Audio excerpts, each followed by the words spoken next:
જય ભગવાન, જય શ્રી કૃષ્ણ. હવે આપણે ભગવાનનું નામ તો દઈએ છીએ, પણ કોન્ફિડન્સનો અભાવ છે.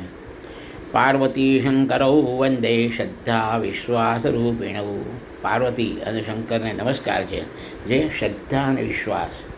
જ્યાં સુધી આપણને આપણા ધર્મમાં, આપણા ભગવાનમાં શ્રદ્ધા નથી, ત્યાં સુધી એ ફળતા નથી. હવે એનો એક સરસ દાખલો છે. એક વખત તુલસીદાસને ત્યાં આશ્રમમાં એક યુવાન ગયેલો. દરરોજ એમને ત્યાં જતો હતો, પણ એ દિવસે બહુ હેવી રેઇન હતો.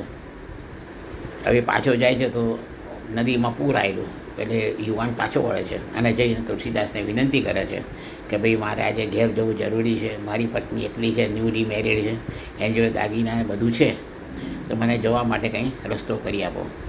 તુલસીદાસે એક ચિઠ્ઠી તૈયાર કરી કે આ ચિઠ્ઠી બંધ કરી દે અને તું નદી આગળ જઈ અને આ તું ચિઠ્ઠી ખોલજે, એટલે ભગવાન તારો રસ્તો કરી આપશે.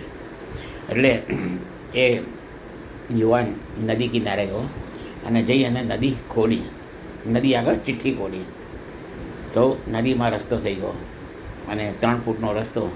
યુવાન તો ચકચકિત થઈ ગયો. એ 5-10 ડગલા ભર્યા, એને થયું લેટ મી સી.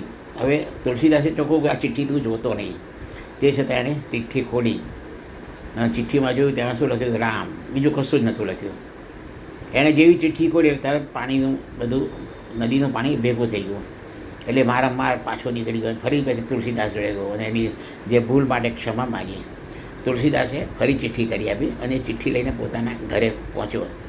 પણ કહેવાનો મતલબ એવો છે કે જ્યાં સુધી તમને તમારા પિતામાં, માતામાં, તમારા ઈષ્ટ દેવતામાં શ્રદ્ધા અને વિશ્વાસ નહીં હોય, કોન્ફિડન્સ નહીં હોય, ત્યાં સુધી કામ થશે નહીં. આપણે જે કંઈ પણ કરીએ છીએ, પ્રાર્થના કરીએ છીએ, વિનંતી કરીએ છીએ, અને સહૃદય થઈ અને જો પ્રાર્થના કરશો તો ભગવાન તમારી પ્રાર્થના સ્વીકારશે. દ્રૌપદીએ હે ગોવિંદ, હે ગોપાલ, હે કૃષ્ણ એમ કરીને વિનંતી કરી તો ભગવાને તરત સાડી પૂરી. અને આપણે કરોડો વખત હે કૃષ્ણ, જય શ્રી કૃષ્ણ, શ્રી રામ, જય જય બોલીએ તો એ કામ થતું નથી. કેમ? કે શ્રદ્ધા નથી, આત્મીયતા નથી, વિશ્વાસ નથી. ચલો, ઓકે. જય ભગવાન, જય શ્રી કૃષ્ણ.